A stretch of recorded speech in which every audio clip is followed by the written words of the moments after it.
नमस्कार दोस्तों, सभी फौजी भाइयों को मेरा राम राम, जय हिंद, वंदे मातरम। मैं दिनेश व्यास अपने चैनल के ऊपर हमेशा सही और रोचक जानकारी लेके आता हूँ जिससे कि आपको फायदा हो सके। तो आज एक ऐसी बात आपसे शेयर करने जा रहा हूँ जिसमें आपको इनकम टैक्स के बारे में सही तरीके से आपको बताने जा रहा हूँ जिससे आपको लाभ हो। और ये बात इसलिए ज़रूरी है कि आप पेंशनर तो हो, साथ ही आपने अपने रिटायरमेंट के पैसे को चाहे पोस्ट ऑफिस में या एफडी बैंक में किया होगा या ऐसी जगह जहाँ से आपको मंथली ब्याज मिल रहा है, आपको इंटरेस्ट मिल रहा है, आपको प्रॉफिट हो रहा है, तो इसके बारे में आपके लिए इनकम टैक्स भरना बहुत ज़रूरी है। तो यही बात आज आपसे करने जा रहा हूँ कि इसके फायदे क्या होंगे।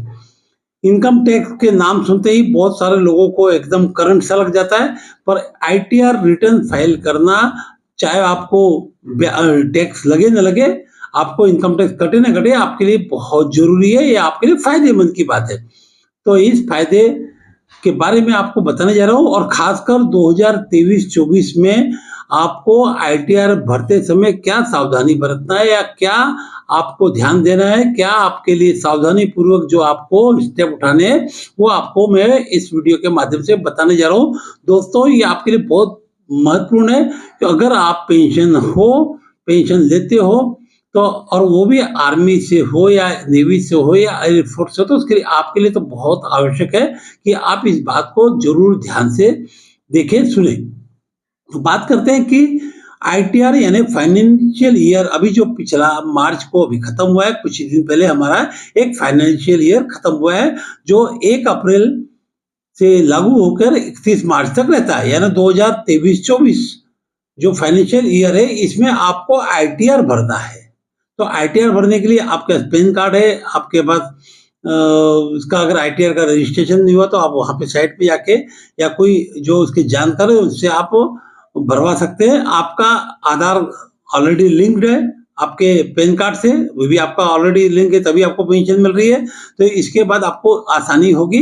अब आईटीआर भरना क्यों जरूरी है? इसलिए कि दोस्तों, हमारे को इस साल कुछ एक्स्ट्रा बेनिफिट हमारे अकाउंट में आए, जिसके कारण हमारे को टैक्स लायबिलिटी हो सकती है, खासकर जेसीओ को तो होनी है।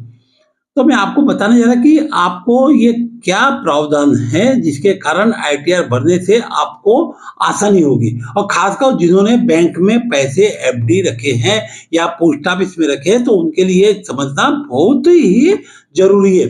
तो पहली बात करते हैं कि हमारे को 2023-24 में क्या क्या मिला है। तो हमारे को एक तो 12 महीने की पेंशन मिली, वो सबको मिलती है। साथ ही हमारे को कुछ एरियर्स मिला, जैसे हमारी जो डीए बढ़ जाता तो उस समय जो दो दो डीए बढ़े तो उसके एरियर्स मिला है, उसकी पेंशन मिली है। कुछ ब्याज भी मिला होगा, कुछ पैसा हमारे तो ब्याज मिला होगा। साथ ही दोस्तों 4 किस्तें, अब आप ध्यान दीजिए, 4 किस्तें ओआरओपी की हमको मिली है, जो आपको अप्रैल 2023 में मिली है, उसके बाद फिर आपको अगस्त में मिली है, फिर नवंबर में मिली है और फरवरी में। ये चारों की चारों किस्तें हमारे एक ही फाइनेंशियल ईयर में आई है।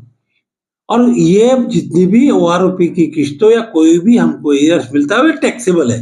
तो हमारी पेंशन, हमारे को जो एरियर्स मिला हुआ है, ये सब आपका कैलकुलेट कर लीजिए।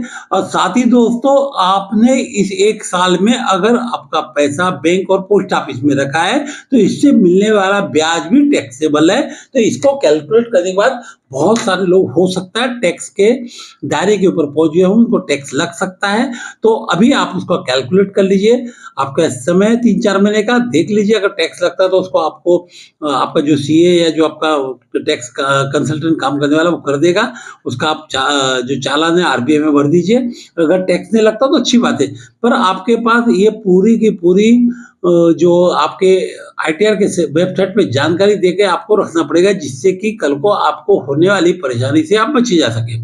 क्योंकि दोस्तों, एरियर्स मिला है, ओआरओपी का पैसा मिला है, जो दूसरे एरियर्स मिला है, पेंशन मिला है, ब्याज मिला है, टैक्सेबल है। और साथ में अगर आप कहीं नौकरी करते हो, कहीं आप नौकरी करते हो और ऐसी नौकरी, चाहे वो गवर्नमेंट नौकरी ना भी हो, पर आपको जहां से भी सैलरी बैंक में अटैच होके मिलती है, क्योंकि अभी जितने भी एम्प्लॉयर्स है सिविल में, वो आपको कैश पेमेंट को नहीं देता, वो आपके सैलरी अकाउंट में डालते हैं। तो वहां पे भी आपको ध्यान देना है कि ये भी कहीं ना कहीं अकाउंटिंग में आती है, इसलिए इसको भी आप बताइए, ये भी सावधानी रखने की जरूरत है। आने वाले समय में आपको तकलीफ ना हो, इसलिए मैं आपको बता रहा हूँ कि दोस्तों 2023-24 में आपको ये सावधानी बरतना है। इसके कारण आपको इनकम टैक्स से कोई तकलीफ ना हो, आपको आपका आसानी से अपनी लाइफ को, पेंशन लाइफ को अच्छे से जी सके और बिना तकलीफ के, बिना परेशानी के आने वाली तकलीफ में आप बच सके। इसलिए अपने जो भी ब्याज मिला है, जो भी पेंशन मिली है, जो भी इनकम हुई है, ये सब के सब इस फाइनेंशियल ईयर की इकट्ठे कर लीजिए और आप इसकी जानकारी आईटीआर डिपार्टमेंट को आईटीआर भर कर दीजिए। इनकम टैक्स रिटर्न भरने का फायदा ये है कि अगर आपका कहीं से टीडीएस कट गया होगा तो वो भी वापस मिलेगा, यानी आपका टैक्स रिफंड भी होगा।